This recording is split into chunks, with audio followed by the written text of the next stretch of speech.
It's that time of year again for the popular Kappa Alpha Psi Pee Wee football extravaganza involving hundreds of young boys and girls here at the National Sports Center. The skies have cleared somewhat, and we're hoping to get things underway momentarily with several matches. We have standing with us Richard Scott. Good day, Richard. Hey, Mike, how you doing? How many years now has this been going on? Well, this is our 12th year. Back in, I guess, 12 years ago, many of us are involved in several clubs, and we felt that, what a great way to reach out to the community of Bermuda and bring the young people together, because we always find that where you find young people, you typically find the family. So we believe that it was a great opportunity for us to do Guide Right, as it's known to us, which is basically community service. So we said, why not touch the entire community of Bermuda by bringing young people together? So we're in our 12th year, and as you can tell, this tournament has grown over the years. It's become our signature event, and I can tell you, we look forward to this event every day. It's every year, sorry. It's a lot of work, but when we see the end result, how the community comes together in a spirit of competition, but of course positive competition, then at the end of the day we can say that it's definitely well worth it. A total of how many teams representing how many clubs, but more importantly, I'm hearing ladies or young girls for the first time? Yes.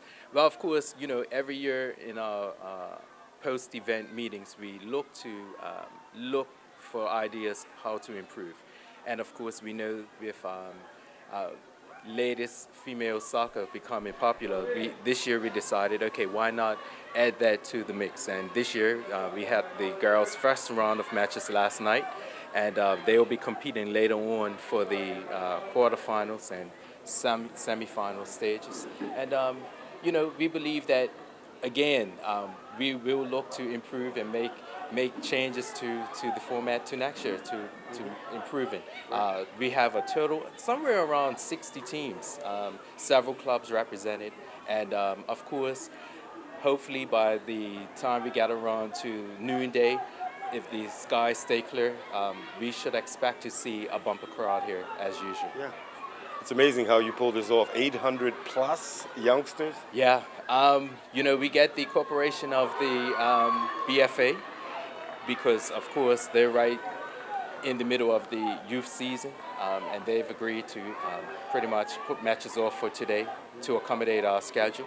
Work together. Yeah, that's what it's all about. It's about partnerships, and we certainly have worked quite well with the BFA in the past, and that continues even now. So today we just have the opportunity, rather than have people scattered out over the various venues throughout the island, we bring everybody together. One location. One location. Now I'm hearing that after the expenses is paid, after some wonderful involvement with some awesome sponsors, Yes. The funds are channeled into a certain area. I mean, Yeah, well, first of all, we certainly could not do this without our lead sponsor, and we're ever so grateful for the commitment that we have, not just our lead sponsor, but we have several sponsors that make this happen. And TBI, our lead sponsor, who continues to support through one of our great brothers, and Brother Greg Swan, heading up things at TBI. But we also have several other sponsors as well. But what's really important is what we're able to do with those funds. And once expenses are taken care of, we're able to support the education of up to some 10 young Bermudians.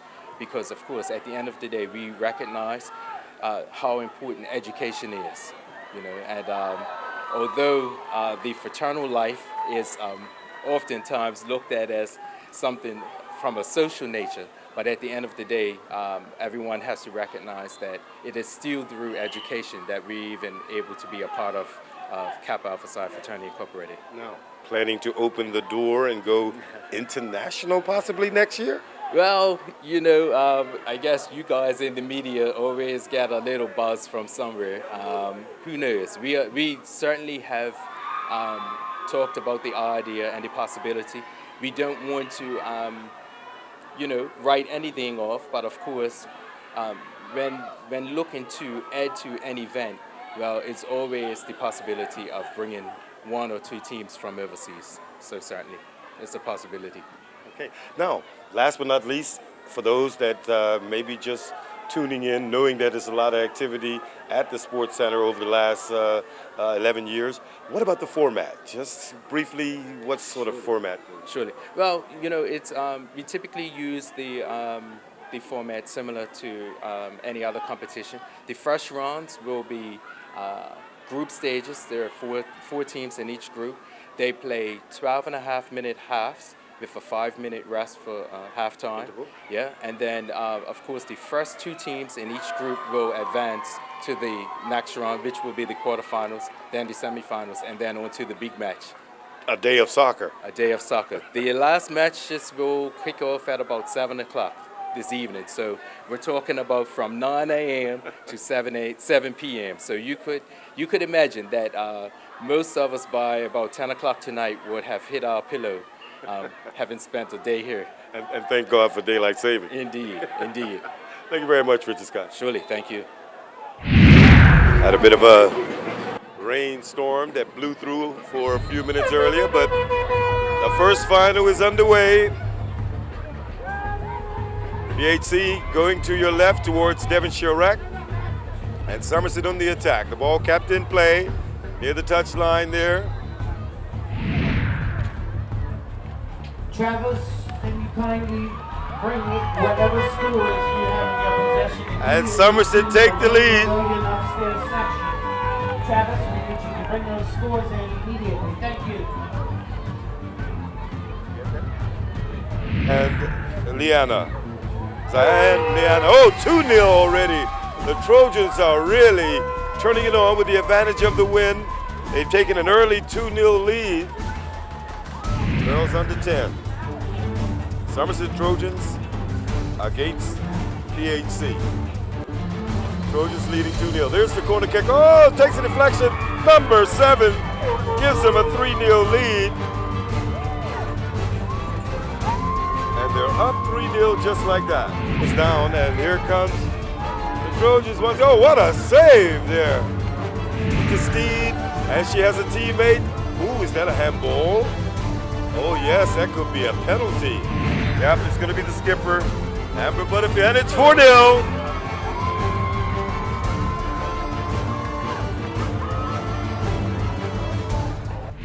Charlene Bascom, you've been involved with the Kappa Alpha Psi tournament. As a matter of fact, your husband, a good friend of mine, Nelson, late Honorable Nate Nelson Bascom, was, I believe, a founder. Yes, he was. He initially started the Kappa tournament, Pee Wee tournament at Whitehill Field. I'm not sure of the year, but it was many years ago. And that was something that he and Tony Hunter had put together, and that's where it initially started. And now, as you can see, it's expanded to the size that it is now. Initially, it was just one day. Now it has expanded into Friday evenings, and is also including girls. So it's phenomenal the way it has grown over the years. I think last year I looked at it, and as you know, I was working in the schoolroom, it's just absolutely amazing to the length it has grown and the support it has gathered over the years. Like, this is the heartbeat of it all, but the amount of paperwork with 60 plus teams. Yes, it is. It can be very, very testing at times, but it's absolutely amazing what can be accomplished in a small room like this with so many different teams. And we do our best to be as accurate as possible. There are some times when we do have challenges, but we do our best to make sure it's as accurate as possible, and that each team is made sure that their scores are reflected in the appropriate manner. It's important and it's exciting for the young people to be able to participate and as well do well, and to make sure that we do our jobs properly as well, so that it can reflect what they have accomplished on the pitches each day. Right. Now, there are 4 signature events for Kappa, and I understand there's another event coming up in honor of Nelson. Yes, it is. The Kappas have graciously named the tournament that they have annually after my late husband, and that will be later on in the year, which is called the Nelson Bascom Memorial Kappa Alpha Side golf tournament.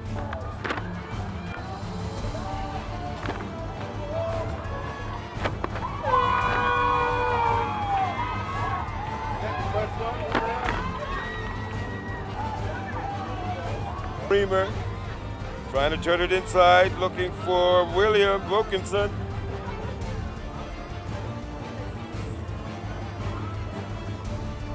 And this is going to be a penalty. It looks like it's going to be Bremer who's going to do the honors.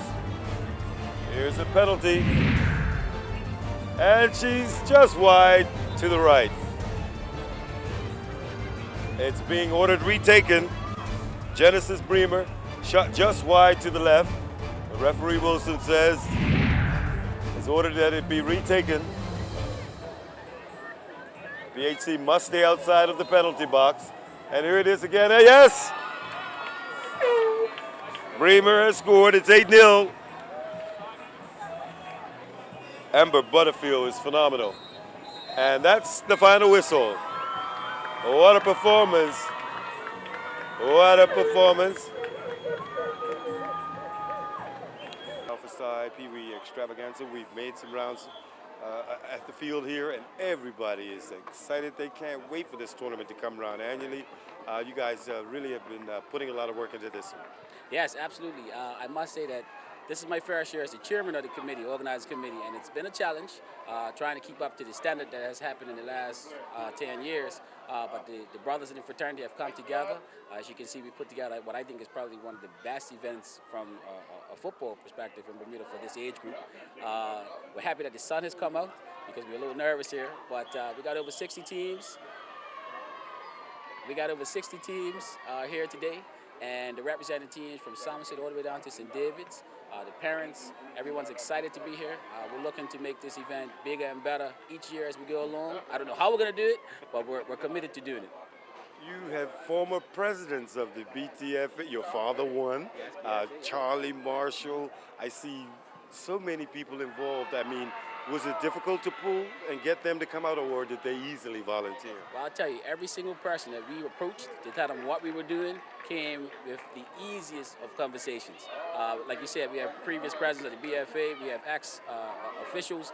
They have called us, for those who we haven't had a chance to contact, to say, look, we are in, whatever you guys are doing, wherever I can help out, let me know. And we think that's a testament to not only the tournament itself, but the fraternity and what we stand for. All right. I think you're going to have to start the ladies' league a little earlier next season because I've seen quite a bit of them. Yes, yes. Actually, I had the pleasure of reffing two of the girls' games last night, and the quality of their football is actually really improving. I think they might give some of these guys a run for the money. So we're really looking for good things from them as well. All right. Cool. All right, great. Thanks.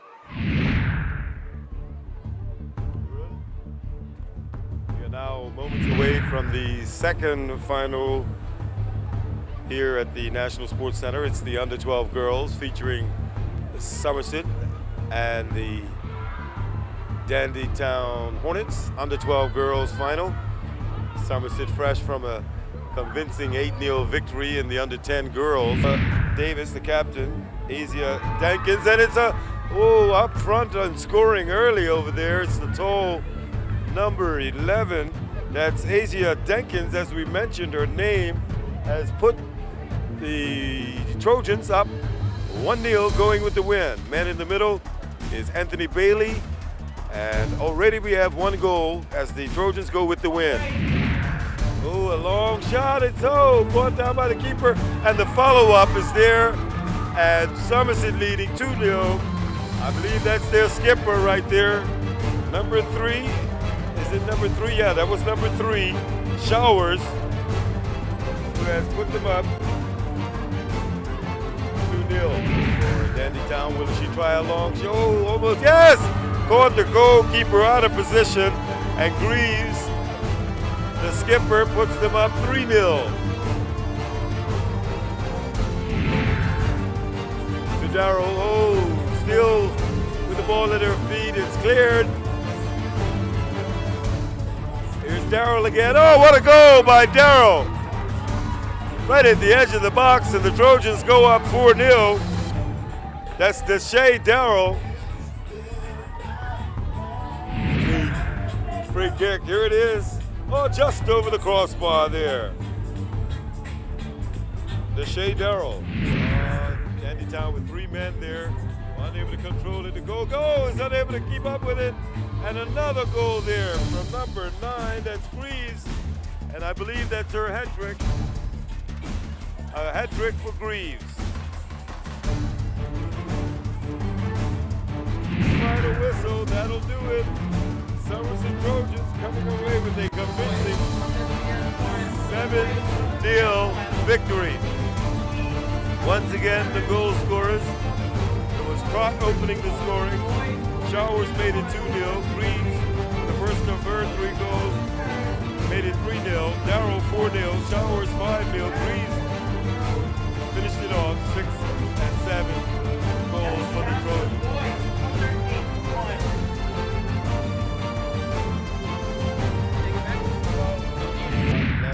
Kaki Smith, former Devonshire Colts player, also active, I believe, up there coaching a bit with, I believe, Trojans some time back, and then North Village for a while, but moved to South, somewhere down south, Atlanta or somewhere down that Orlando. Orlando.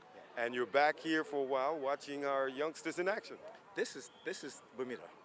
This is Bermuda's future, and I'm praying that the coaches will develop the future of Bermuda. If we invest in our young people, we'll be surprised in that the level of soccer is going to rise as it was when I was coming through the ranks. Yeah. Involved in sport in Orlando?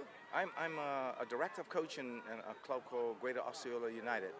In actual fact, I'm kind of like the technical director. I walk around to most of the grounds and I look at the teams and along with the overall director of coaching. And he will assign me to organize training sessions according to the demands of the coaches. So that's my lot these days. It's in your blood. You can't get away from it? It's in the blood. It's in the blood. And it's a blessing to be able to become involved. I played soccer and I had the privilege to play for Devonshire Colts. I had the privilege to coach Somerset and North Village. I had the privilege to travel with the national squad. It's incumbent upon me now to give something back, whether it be to Bermuda or overseas. All right. Good to see you. Nice to see you as well.